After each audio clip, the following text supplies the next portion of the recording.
that it's a question. Thank you. All right.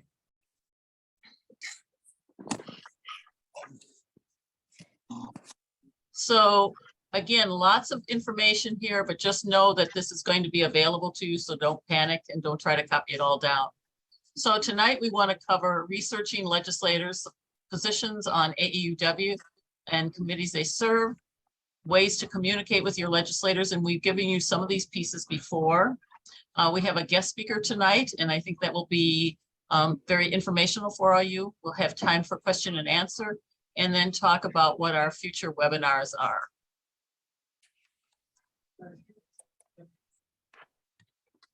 All right, so we're breaking things down into the priorities. We know that we can't take on everything, so we picked some of the priorities that we think you could be able to go and talk to your legislators about. And these are all active links, so we've done the work for you. So when you get the slides, you can just click away and you can spend all night, probably a week on it.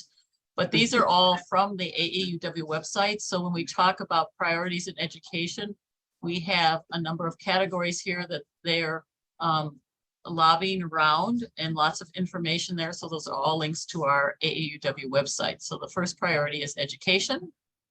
Our next slide is, our second priority is on workplace and gender equity.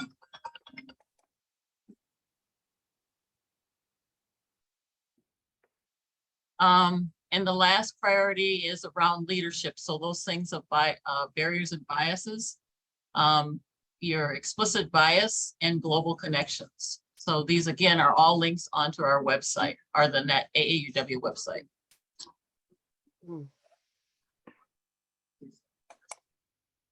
All right, not to overwhelm us, but if you would go on our website, you would see our public policy statement. So the first one is all of the things from our public policy statement. I broke it into the three sections. So the first one is to preserve a strong system of public education, promoting equity, inclusion, and diversity.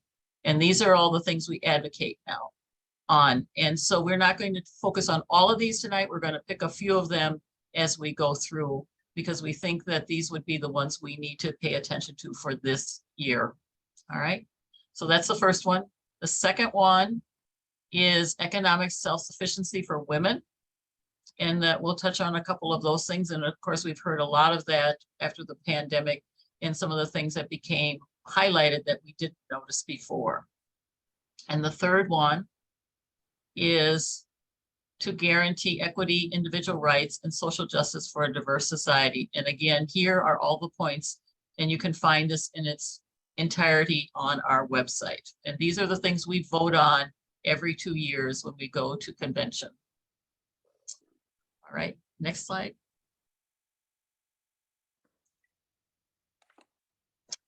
Okay, so tonight we're going to help you research your legislators. So in order to go to them, you need to know a little something about them. We're going to help you, and our guest speaker is going to help us even more with this. So I'm just kind of highlighting things. The legislator's position on AAUW, and the three focuses that we have that we'd like you to focus on is school funding, fair maps, affordable childcare, and childcare leave. Now, it's not to say if you have a passion on something else that you can't speak to them on that, but these are the three that the Public Policy Committee is putting forth.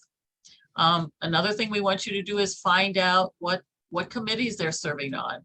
What's the committee's responsibility? So again, as you're looking at each of these issues, who would be the people you want to talk to? If it's someone in your district, that makes it easy to do, but maybe there's somebody else you want to contact along the way too. All right, next slide. So again, this seems like a repeat, but we broke it down into those three issues that we talked about. So the first one was fair maps. And under that, we picked 4 of those. So remember, there was quite a few on that list. We picked 4 that fits around fair maps, and we've spent a whole year helping educate you on it, and lots of things that even some of us who were more involved found out. But one of the things we want to make sure is we talk about increasing voter education, voter registration, and candidate development, vigorous enforcement of voting rights. And of course, this has been in the news a lot. Campaign finance reform, is something that's been talked about, and we certainly would like to see that so that we have fairness in the voting and defense and expansion of civil and constitutional rights. And at the bottom on these slides, just to kind of show you what we've done. So we pulled out the parts from our public policy statement.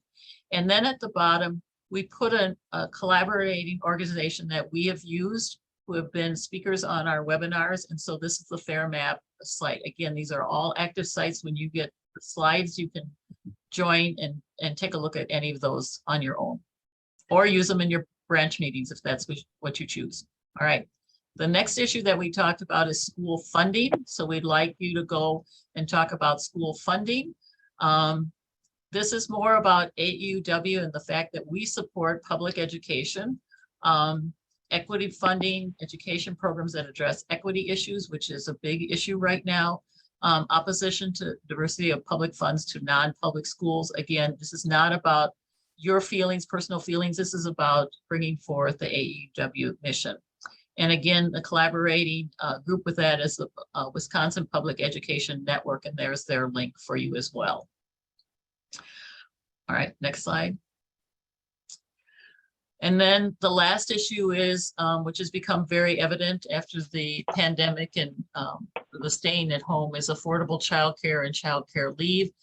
Some of you might remember that Oshkosh was a branch that took this issue on, and we're working with a coalition of people on that, and we supported their work that they were doing.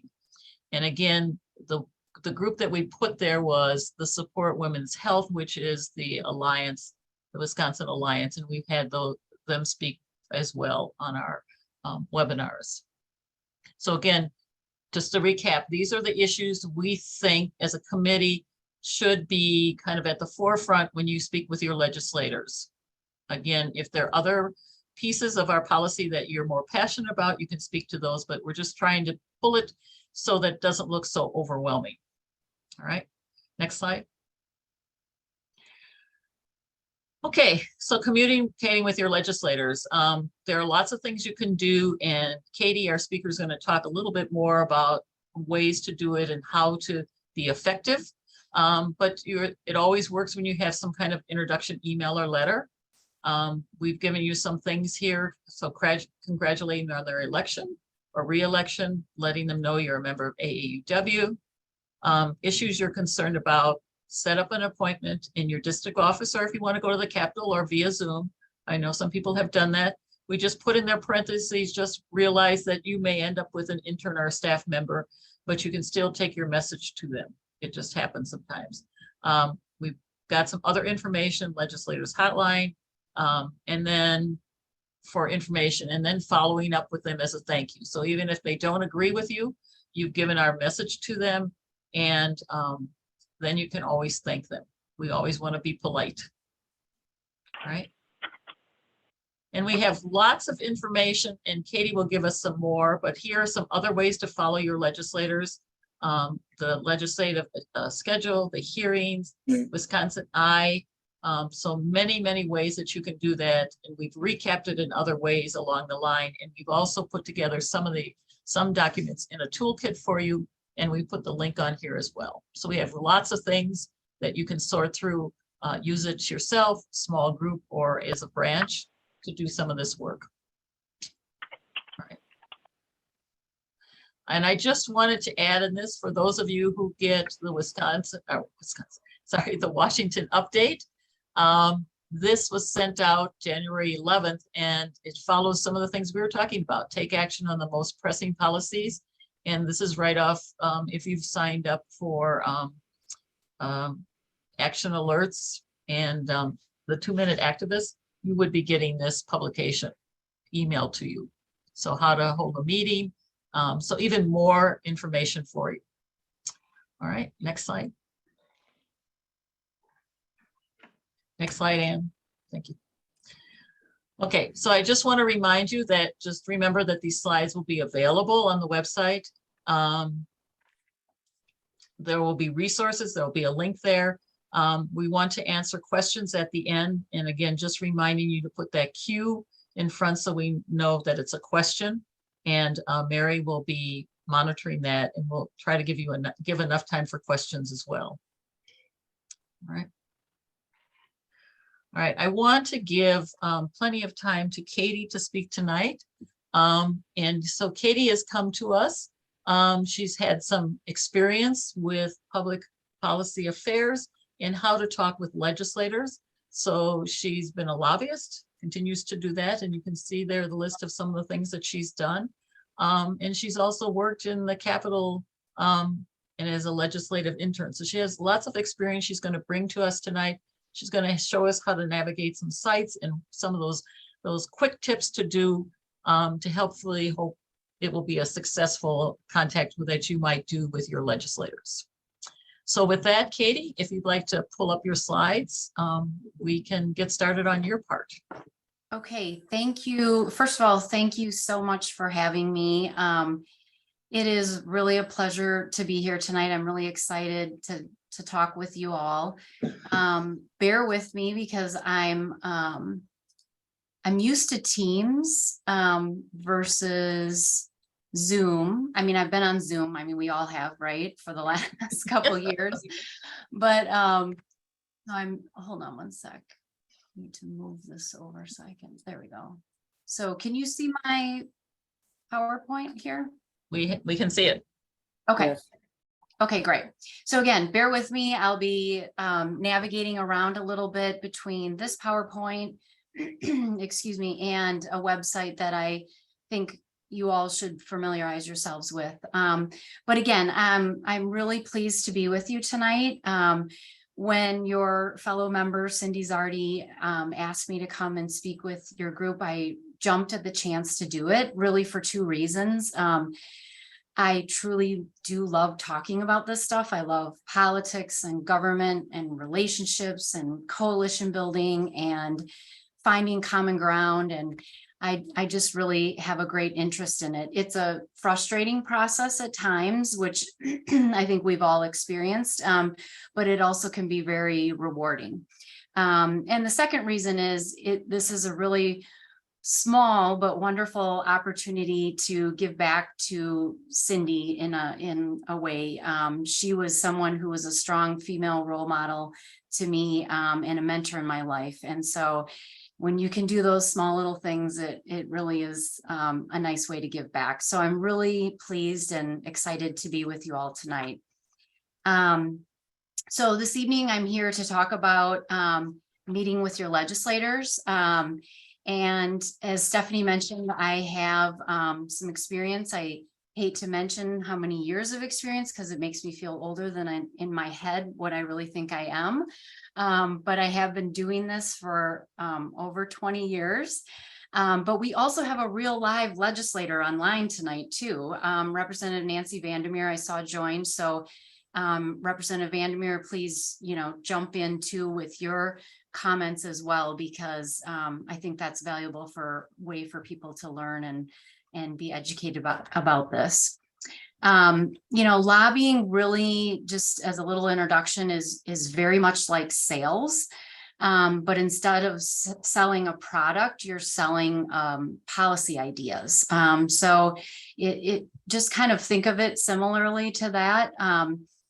It also sometimes feels a little bit like a kindergarten class. And I think Nancy can probably, Representative Vandermeer can probably attest to this, because it can be frustrating and it can feel like, at the end of the day, how is this not getting done? Or the process is very slow. And sometimes politics overtakes policy. So it can be frustrating, but again, it's a very rewarding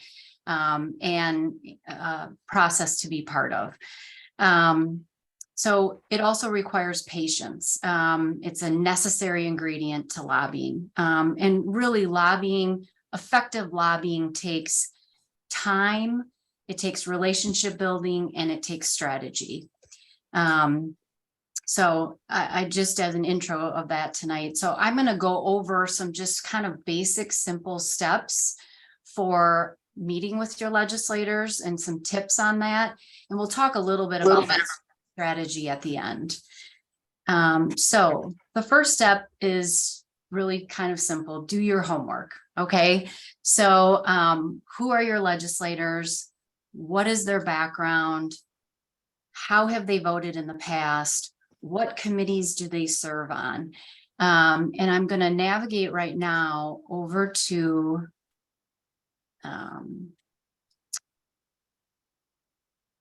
this really valuable website. So this is the Wisconsin State Legislature's webpage. And you can find a ton of information here. And we're going to start first with who are my legislators. I live in Oregon, Wisconsin. So I typed in just your city and state. You may need to type in a more specific address based on how the districts are drawn. But just for me, when I click on find your legislator, and can you all still see this here? Yes, we're seeing a map and two pictures. Yes. Awesome. Thank you, Mary. Okay. So you just simply enter that in and click on that. And right there, I have my state senator and my state representative. So when you click on, so I'm going to click on my state senator here. This web page will give you a ton of information. First of all, on the right-hand side here, you can see their vote. So how have they voted? The session's just starting right now, so there's not a ton of votes that have been taken, but you'll see that on the right-hand side here. As you scroll down, you can see this is where my state senator's office is in Madison, so that in the Capitol, that's where you can find him. The telephone number here, his email address, his staff, all three of his staff members here, and their contact information. And then if you scroll down a little bit more, you see all of their committees, and these are all hyperlinks. So you can click on each of these and get more information about each of those committees. And then if you scroll down a little bit further, this is really what I think is super important information. And this is to understand their background. You know, when you're going to meet with someone, who are you meeting with? Where did they go to school? What churches do they belong to? What organizations do they belong to? What's important to them? And this will give you a lot of that information. It's really helpful.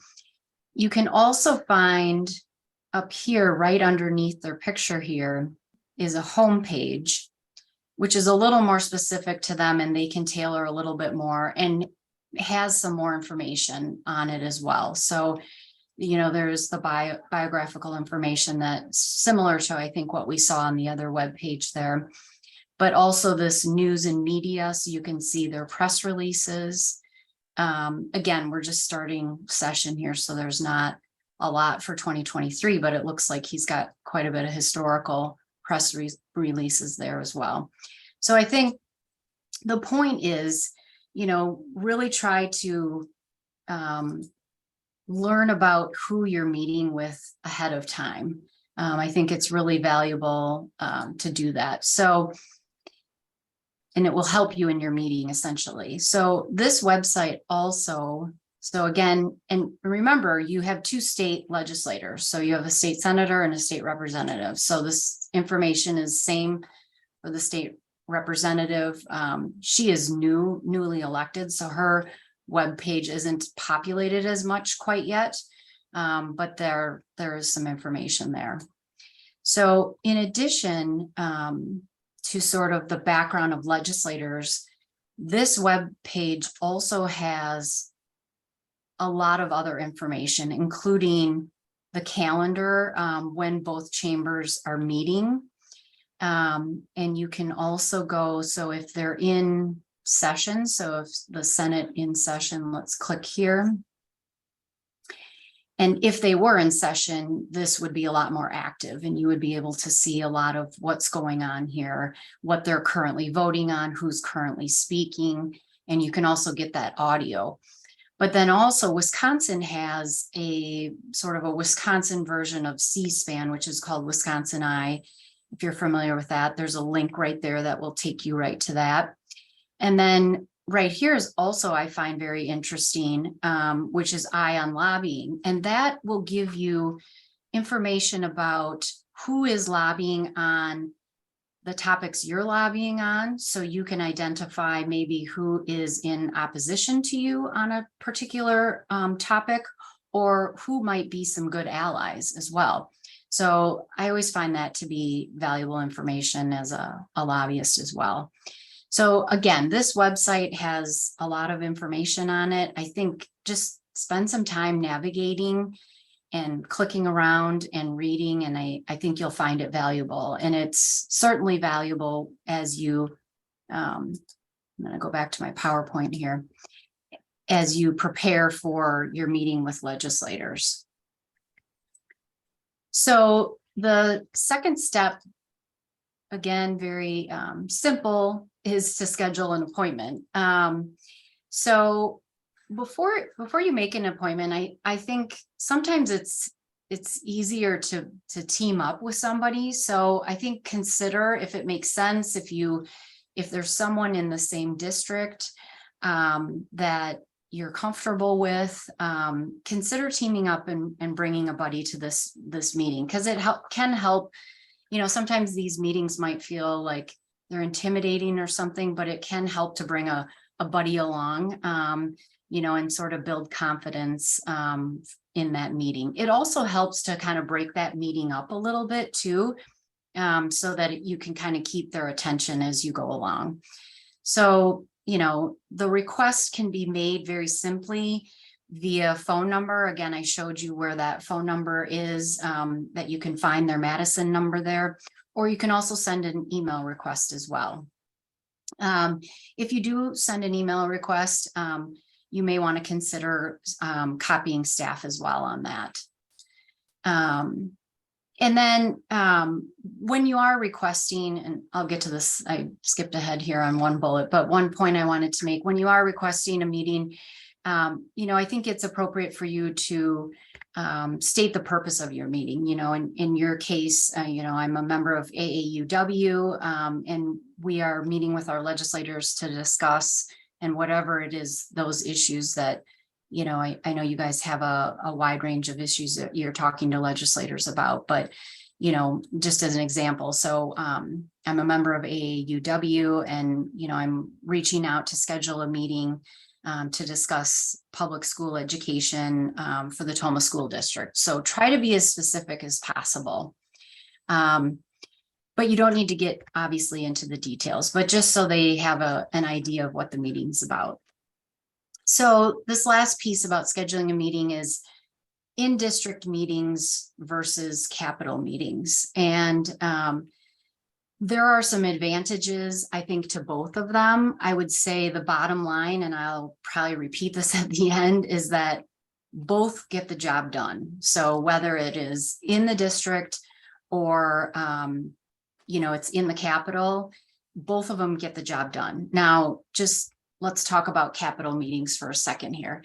You know, there's some advantages to that. Like I said, first of all, it's really cool and exciting to be in the Capitol. I still, to this day, every time I walk in the Capitol, it's a breathtaking building. There's a lot going on, especially on a session day or when there's committee hearings. It's just a really exciting place to be. You know, if the stars align, another benefit of doing a capital meeting is you may be able to kill a few birds with one stone. So you may be able to meet both with your state representative and your state senator at, you know, in one day, which is really nice to do both of those. You also have the opportunity to meet and build a relationship with staff, which is super valuable. You know, and we'll talk a little bit more about that a little bit later, but that's a really valuable opportunity, is to meet the staff and to talk with them. But sort of, I guess, the disadvantage of capital meetings is, you know, sometimes it can be disappointing if you come all the way to Madison and you aren't able to meet with your legislator because they are tied up in committee meetings or floor voting. And so that can be frustrating. And just on that note, I would say that if you choose to do a capital meeting and your legislator is not able to meet with you because they are in one of those circumstances, I think take the opportunity to still meet with staff. Again, those are really valuable meetings. But I also think that it's still appropriate for you after the meeting to say, would it be okay if I pop over to the committee hearing and just say hello? And staff will sometimes go to that committee, walk you over to the committee room and ask the legislator to come out from the meeting and just meet you. And you can't get into great detail, obviously, with them at that time because they're popping out just to say hello. But I think that is an appropriate request to ask, and sometimes they're able to grant that request. So district meetings, I would say, are really just as valuable. And they can even be, sometimes more effective when you catch a legislator in their comfort zone versus in, the Capitol where there's a lot going on and there's distractions and stuff. So I think in-district meetings are again, just as valuable. Legislators will be alone in these meetings, so they won't have their staff. So that's sort of a plus and minus. You sort of miss that opportunity to build the relationship with staff, but you do have sort of their more focused attention as well. District meetings are also a lot more convenient for you. And because you don't have to go far. And if it gets canceled for some reason or another, you did not make that investment to come all the way down to Madison. So I think there's pluses and minuses to that. Coffee shops, by the way, are a great place to do those sort of meetings in district. But either way, I think they're both really, really valuable. So the next sort of simple step I have is just to make a plan. Who's going to be in the meeting and who are the best messengers? And then, what's the outline of that meeting going to be? You should start with introductions. And by the way, on that outline or talking points, typically in a lobby meeting, you can leave a leave behind or talking points with them, which I think is valuable. It's something that they can refer to later if they want to refresh their memory on points that were brought up or whatever. I think the association provides some of that information for you. So, you can use that as a guide. Again, your meeting should start out with an introduction, who you are, and about your organization. So just something very brief and short. Doesn't have to be lengthy, but try to make a connection here. Perhaps you attended the same school, or someone who belongs to the same organization that they're in. And then end your introduction with the issue that you're here to discuss. So, I'm here to discuss, I'm just going to use school funding as my example, I think, throughout here, but, my name is Katie Rezin, and I'm a member of AAUW, and nonpartisan organization that, supports issues that are important to women and equality. And I didn't brush up enough on your mission statement, but something kind of brief. And then, I'm here to discuss education funding. And then where we talked about the purpose of the meeting, and then make the case and use facts that tie back to the district. So legislators are going to care most about how this is impacting their district, their constituents. So, how will school funding impact the district? Make it personal and specific if you're able to. I think use storytelling is a great way to talk about an issue too. And I think, you can kind of tailor how you talk about it too, based on the legislator you're talking to and what you know about their background. So, for example, if you're meeting with a member who is more concerned about business issues, you can talk about school funding and how that ties to a qualified workforce to support area businesses. So try to make it connected to the district as much as you can, and try to make it as meaningful to them as you can as well, and to their constituents. And then end the meeting with the ask. This is one of the most important things that you should do, and try not to forget to do. You know, you don't want to sort of get through the meeting and then, you know, this is what we care about. You ought to ask them something. Ask them, you can be very specific about it. So ask them to support a piece of legislation, you know, ask them to support AB 74, which will include, and I just made that up, increase school funding for area districts across the state or something like that. Or if you know that they're not sort of on the same side as you, maybe going into that meeting, you might know, or you might gather that from the meeting. I think the ask would be, would you consider keeping an open mind on this issue? And could we follow up with you more with more information later? You know, you really want to keep those lines of communication open, even if they're not on your same side. And then lastly, just thank them for their time. So step 4 is just sort of follow up, which is an important step as well. You know, you can follow up with both either a handwritten note or an email. Again, I think copying staff is a nice touch. You may want to even send staff a separate note if you were able to meet them and make a connection with them. You may want to send that staff person a separate note, and then I would say gently reiterate your point. Again, you don't need to go into detail because you just had a meeting with them and presumably left them some talking points on the information, but you know, it was a pleasure meeting with you. I appreciate the time that you gave me. Try to tie back, reconnect the dots on the issue and tie back to that meeting. So, you know, I hope you will consider supporting AB 74, you know, which will benefit our area schools and the kids who attend them.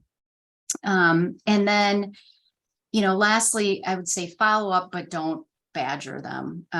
You know, if you're constantly contacting or emailing or calling or reaching out to legislators, your influence becomes diminished. So, you know, try to consider, instead of you continuing to do that, enlisting new messengers to bring forth the same message. So those are sort of my sort of simple steps on it. You know, just to kind of recap,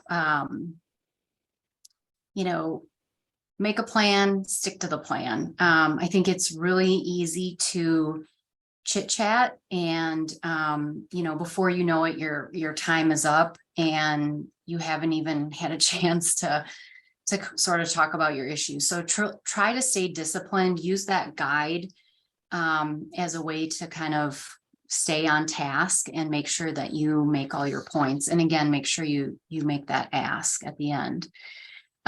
Be respectful of time. I think typical lobby meetings are about 30 minutes.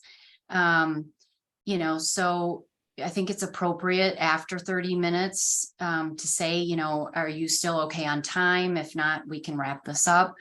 You know, legislators do have a lot sort of on their plate with committee meetings and constituents and session voting and stuff. So you should be really respectful of time. Be polite and respectful. I think that goes without saying. I think Stephanie also mentioned that in sort of her intro as well. Keep your cool, you know, those kind of go together hand in hand. But I think that's one of the quickest and easiest ways to sort of lose your credibility, is if you kind of lose your cool.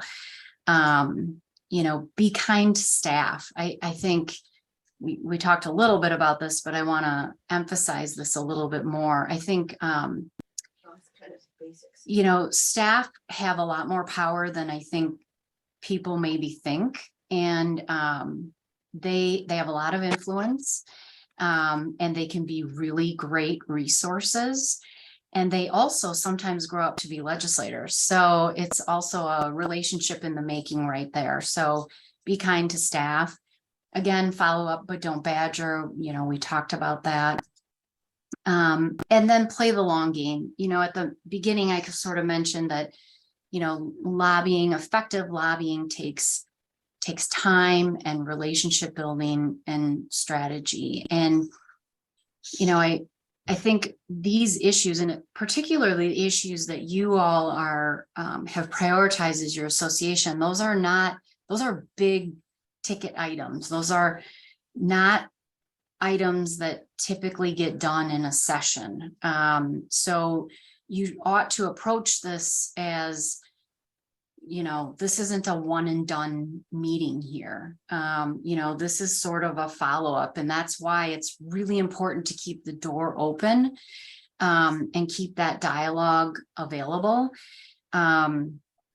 You know, I think there's a lot of opportunities for follow-up along the way and relationship building. And, you know, some of those, by the way, can be attending events in the district, whether it's a, you know, a listening session or even a fundraiser. I think there are a lot of ways to sort of keep that dialogue going. So I think you should consider, you know, keeping the door open on conversation. You know, in Wisconsin, you know, we have, I'm not telling you anything I don't think you know already, we have bipartisan control of government, which means proposals need bipartisan support to advance. And, you know, one of the best opportunities actually for compromise is right now in the state budget proposal. It's one of the bills that, one of the only bills that essentially has to pass. I mean, we have a cost to continue provision where if they don't pass the budget by June 30th, they'll just go on the same numbers they were on. But I don't know, in the time I've been lobbying, a time that they haven't passed a budget. So it is the document that has to pass, and it has to pass with a Republican controlled legislature and a Democrat governor. So there has to be some compromise there. So there is an opportunity there in the state budget. You know, I think there's also opportunity on these issues to team up with other groups and build some coalitions that have like-minded positions on, you know, the issues that you do as well. So, you know, there are some ways to be a little bit more strategic about it. There are, you know, you also, you know, some legislators are in districts that are a little bit tighter. They're not, their margins with the electorate don't swing one way or another. They're a little bit tighter in the middle there. Those legislators, you know, they have a little bit more sway sometimes with leadership. So those might be legislators that you could, you know, focus your efforts on a little bit more as well. So, you know, those are just kind of some tips. I think, you know, again, these meetings can seem kind of intimidating, you know, but just remember that, you know, legislators are elected to serve their constituents, and you are a constituent.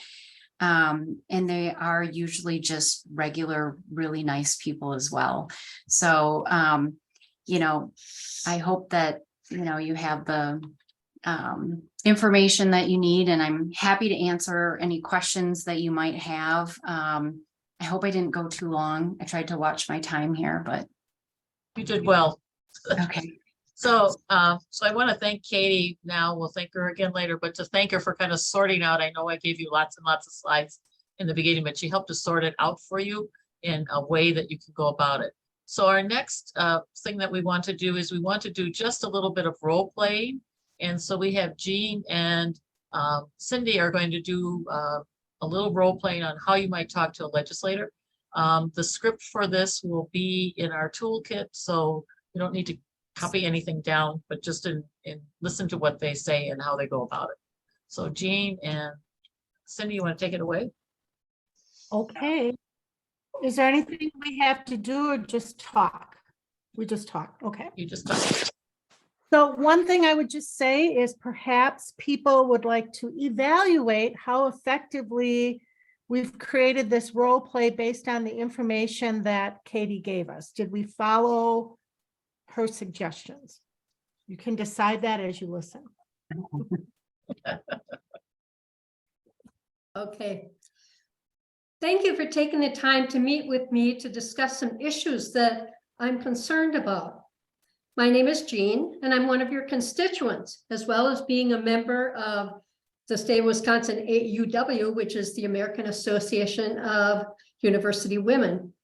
We're a nonpartisan organization that focuses on issues that we believe are critical to the success of women and girls in society and in the workplace.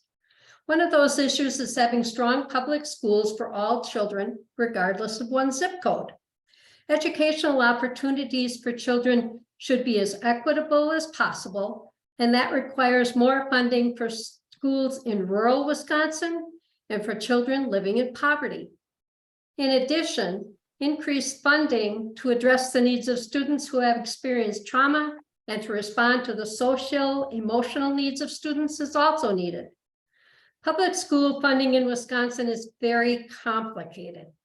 What do you think needs to be done legislatively to make funding work more easily and equitably for all public schools in Wisconsin? Well, thank you for that question, Jean. I'm not sure I have the answer to it. I agree that school funding is very complicated. And as a legislator, I really look to the Department of Public Instruction. They've got an entire section that's devoted to finance and business. And I'd prefer that they provide me with some ideas on what could be done, and then I'd be happy to explore those ideas. I agree. The Department of Public Instruction has a role to play in generating better solutions to fund public education. However, in recent years, the legislature has increased options for parents to choose non-public schools using public school funding. When I was a child, some of my friends attended private schools and some attended public schools. Parents then, who wanted a private education for their children, paid the required tuition and paid for taxes for public schools. It seems now we're supporting two educational systems with taxpayer money, and this has significantly eroded funding for public schools and their students. Yes, I do understand, Jean, that more funds are being provided to parents to use in choosing the school they'd like their child to attend. And I get that there's only so much money available for education in public schools. And that may mean that public schools are getting a little bit less. However, if public schools are doing their jobs appropriately, and if they're being responsive to the needs of parents, I don't think parents would really want to send their child to private school. You know, when I was a child, you were required to attend a public school district in which you resided. Changes to open enrollment now allow parents to send their child to any public school district in the state. Choice does exist for parents within the public school setting, so I'm not sure why it's necessary to provide taxpayer dollars to fund private schools. I would just like to emphasize to you that AAUW Wisconsin opposes the diversion of public funds to non-public elementary and secondary schools. Those schools are not held to the same requirements and accountability as public schools are. And they're not required to accept students who present some really complex challenges for educators. We believe it's important to preserve a strong system of public education for all students. I'd ask that you consider not supporting any legislation that expands private school vouchers or tuition tax credits. Another issue that's important to our AAUW members is ensuring women have the necessary support so they can be productive members of the workforce. Unlike many developed countries worldwide, our state and country do not guarantee paid leave or time off for illness or family care or parental leave.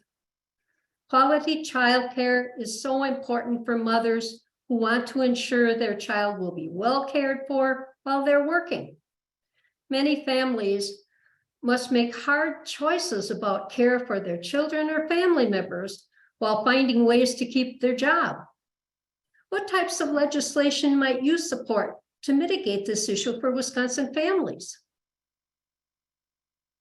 Well, Jean, I am sympathetic to the need for parental leave to care for a newborn and paid time off for illness. But I also don't think it's solely the responsibility of the government to solve these problems. Families need to plan for having kids, and they need to save money to cover expenses if they have to be off of work for an illness. So really, from my perspective, any legislation that I would support has to have individuals having some skin in the game and being willing to contribute themselves. The last legislative session, I did vote in favor of legislation that would allow birth control prescriptions to be provided for 12 months. And I also supported extending Badger care for new moms to 1 full year after birth. It's interesting, though, that neither one of those pieces of legislation passed. I also struggle that legislation that might be established to have a statewide paid family medical leave program in the last session, that was just too broad for me to support. The language of that bill allowed an individual to take time off for their grandparents and their grandchildren. And I just think that's extending the responsibility for employers to too great of an extent. I can understand needing time off for your own parents and your own children, but extending that to grandparents, I just could not support. I really think that this type of legislation might be best proposed at the federal level, so that there's a standard nationwide of how much time and for whom parents can take time off of work. I can share with you that as a working mom, I was so grateful to have the ability to have 12 weeks of leave from work when I gave birth to my child by a C-section. Attempting to return to work after just a few weeks while recovering from surgery and trying to care for a newborn would have been impossible and unhealthy for both me and my child. I'm glad to have an employer who understands that employees are more loyal and they are treated more fairly when they have family benefits.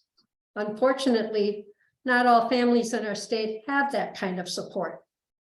While I definitely appreciate the past support you've had for that legislation, unfortunately, as you mentioned, it didn't receive the required amount to be passed into law.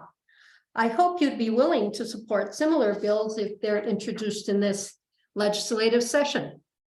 I'm proud to live in a state that has traditionally recognized the importance of our economy and general welfare of all its citizens.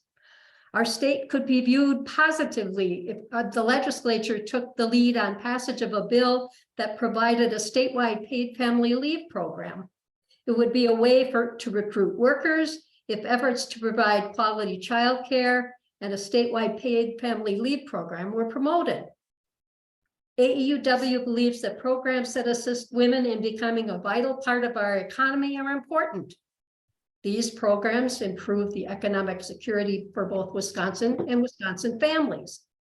I strongly encourage you to support legislation that assists women in being a productive member of the workforce and which improves their economic security and that of their families. Well, I certainly agree with you, Jean, that it's important to maximize the number of workers in the job market for Wisconsin's economy to grow. It's definitely something I want to see happen. So I certainly will remain open to legislative ideas that assist women to be more productive members of the workforce and measures that bring more workers into the state. So I really appreciate you coming today and sharing your perspectives with me. Thank you for your time as well. I look forward to further communicating with you as my legislator, and I appreciate you being open to considering legislation that provides additional funding for public schools in Wisconsin and not funds for private schools, as well as legislation that assists women in being active members of our workforce. Okay. Ta-da. Do we get Thank you. Thank you, Cindy and Jean. Anne, could we pull up the last slides and then we will move questions and answers to the end. That way, if people need to leave, they can. We're getting close to our time to 7:30. So if you could pull my slides up again. I just want to make sure. The same slides you had before, you mean? Yes, yes. I'm just going to move the question and answer to, so if you could go down to, yep, the next, past that one, next one. All right, I just want to wrap this up so we feel like we've closed, and then we'll give time for answers, questions and answers. So to wrap up, this is about taking action. As you know, with all of our public policy webinars, it's about taking action. So again, our recap is researching, beginning the process of contacting your legislators. Use the links that we've given you. If you need more help, we've got the Public Policy Committee, so Barb and I co-chair that. But we have many people on our committee, so they might even be in your branch. Review our webinar. Certainly plan on more. We're not going to let you go away. So we'll be back again, and we ask you to sign up for the 2-minute activist. It has a component that we can follow Wisconsin legislation instead of the national, in addition to the national, I should say, instead of. So if you would sign up for that, that would be wonderful. The next thing that we want to make sure we don't let you forget about, the next slide, please, is we have, whoops. Oh, I'm sorry. So that's all right, go there. So in our resource, we have created a link up there, and these are the things that are in there that you can use for your branches or as you and your group go together to meet with legislators. And the last thing that I want to make sure that we don't forget about is we have a Wisconsin primary election. And a very important part of this will be the state Supreme Court. And we put in there some of the things that you need to know about this. And so there are, excuse me, right now 4 candidates running, and 2 will advance to the April 4th. But again, this is part of an important piece now, particularly with a topic like fair maps and some of the other things that are happening. So we want to make sure that you're well aware of these, this race, and that you invest some time in following up on it. So this is one where there is the district mapping doesn't matter. It's a whole vote of the state. So this is a chance to make a difference. And there's one more slide to this. So what you need to know about them. And again, more information on the court system and where you can find that information. So again, remember that these slides will be available. These will all be links. So before we go to questions and answers, I want to again thank Katie for her presentation tonight. It helped kind of make things very simple and easily understood. To the committee, the Public Policy Committee, because they have been a great resource, and we have lots and lots of ideas. And to Jean and Mary and Cindy for doing their part tonight. So with that, we're going to open to questions, and I know that Mary's been gathering them up. And we'll do the question and answers. Thank you so much, Stephanie. This was an outstanding program. Katie, in the chat, there have been several affirmations in terms of the quality of the content of your presentation. You speak with passion and tons of information. So thank you. We have about 7 questions, and we'll see if we can roll through these. First of all, someone was applauding the the content of the Wisconsin Eye. And the specific question is, do you know if the Wisconsin Eye is still free and accessible for our members? I believe it is still free, yes, and accessible. I think there's discussion about trying to put a paywall on it, and they're still considering that because they need money to run it, right? But I believe it's still free. Okay, excellent. We also had just a comment that inserted with the upcoming primary and regular election that if you're requesting an absentee ballot, you have to do that every year. So that was just more of an announcement. The next question, on the legislator website page that you shared with us, you see a list of bills voted on. What does yes and no stand for? Does it mean they voted yes or no, or has the bill passed or failed? So it depends on where you're looking. If you're in the committee web page, you know, we showed the committee page before, and if there's a bill there and you click on that, it will say the vote tally and who voted for and against it. And then if it's a session vote, the same thing, it'll say this vote passed, or this bill passed 64-35 or whatever. And then you can click on that and you can get the full tally of who voted yes, who voted no. So you can get both information of whether or not a bill is passed, and then drill down on who voted for that or against it. Does that make Great. sense? Yes, it makes very good sense. And those web pages that you shared were excellent. In speaking of the web pages, once the legislators are in session, how current is that web page kept in terms of the bills and committees and so on and so forth? It's pretty current, actually. They do a really good job of keeping it fresh. Because committee hearings can be scheduled, you know, really within 24 hours, maybe even in less, I think legally, but so they keep them pretty up to date. Excellent.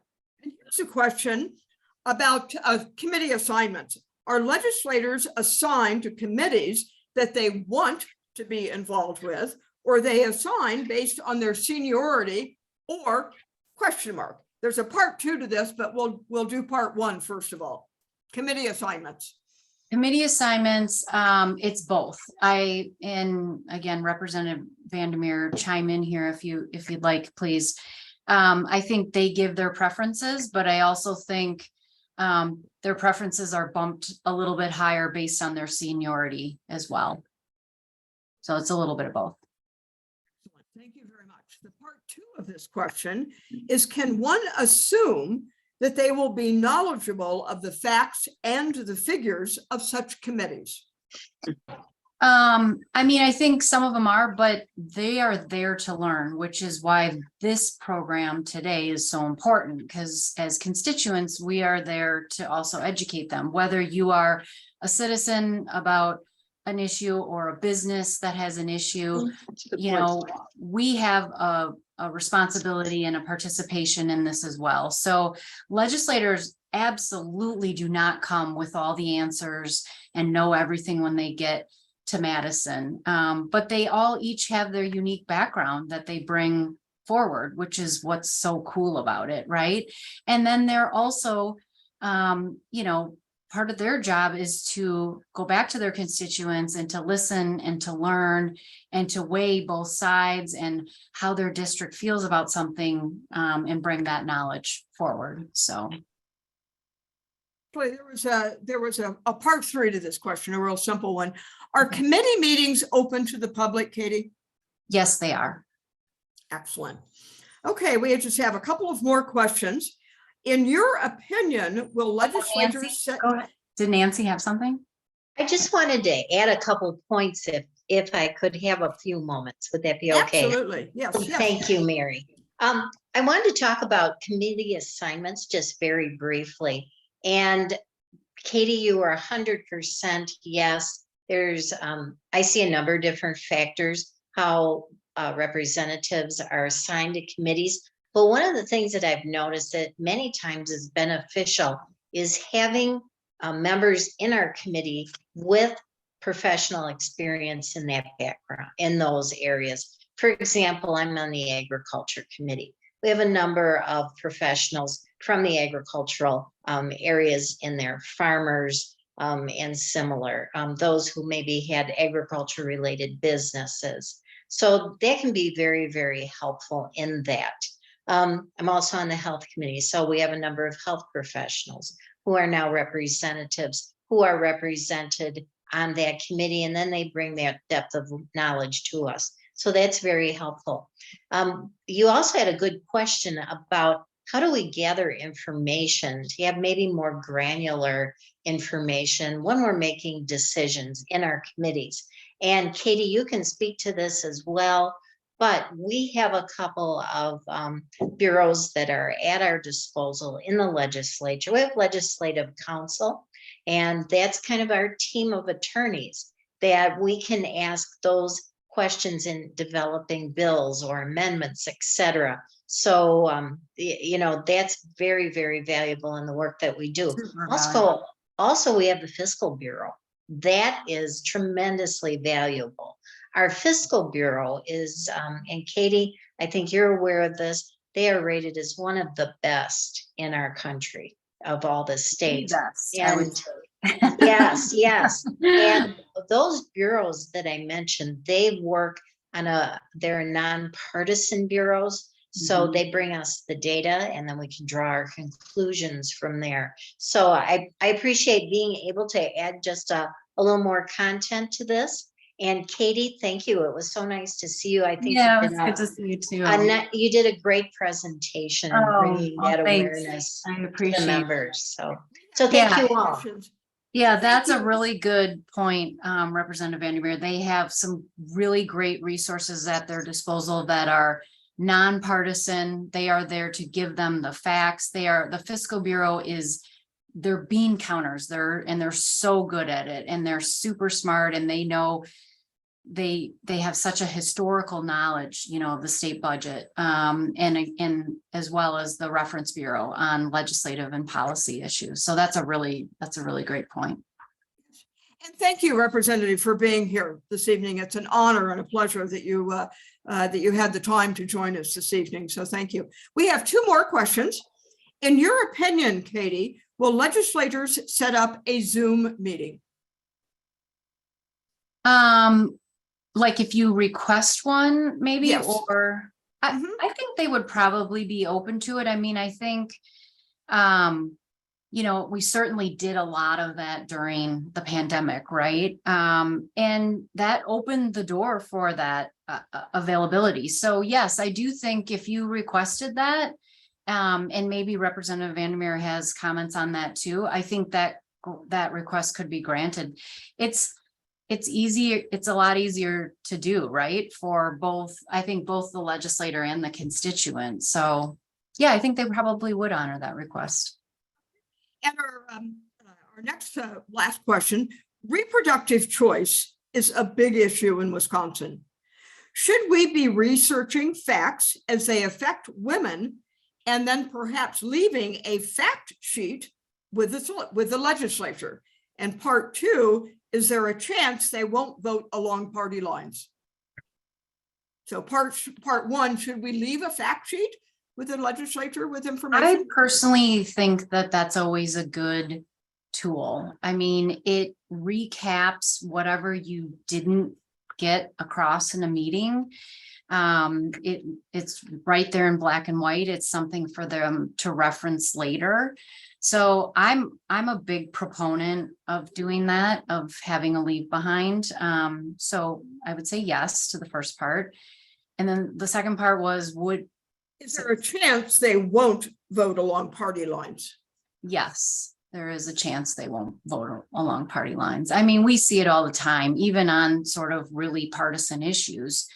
You see members, moderate members still that will sway one way or another. So. And it's taking the questions. I might take a liberty for one last question for Representative Vandermeer. Since you're here, could you please leave us with one piece of advice since you're currently in that role? What is one takeaway as we meet our legislators that is just priceless that we need to put in our wheelhouse? I think it's very important, just like Katie said, be organized. You know, you come from, most of you are obviously from a very professional background. I'd make sure that you utilize your time well. And most importantly, be sincere, be yourselves. That's the way I operate. And it's really very gratifying many times to get to know our constituents face to face, as opposed to just a letter. So if you're taking that time, be yourself. And many times it really helps seeing you in person, I'll say that, to better understand the issue that you're coming to talk to us about. And if you can, just like Katie said, if you can give a very brief reason why you want to meet with us, that can be helpful too. It allows us some time to prepare, and maybe we can answer a question that already there's a solution there for that maybe neither one of us was aware of. So I would recommend that as well. One other item that I do want to share with you, and Katie's aware of this too. I was elected in 2014. Every session since then, our body adopts our bills by 90% bipartisan support through the session. That means 90% of the bills had someone voting in favor of it from each side of the aisle. That's not something that we hear about. And I think that there were some questions that related to that.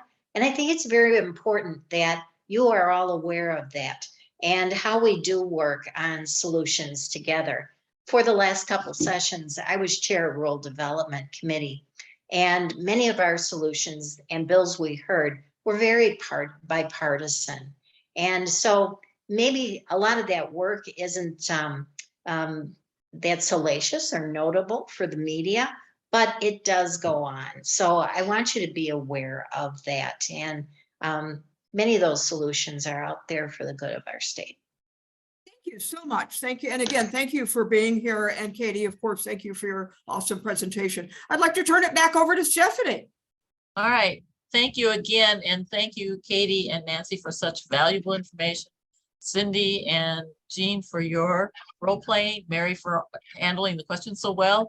And so thank you everyone for joining us tonight. I hope that you all gain some knowledge and feel a little more confident. And we are here as a committee to help you if there's anything else you need.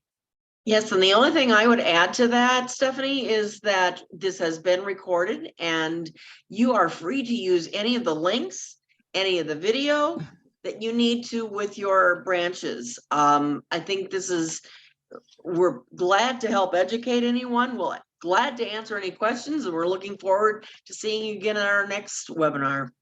Thanks for your time. Thank you, everyone. Thank you so much. Bye.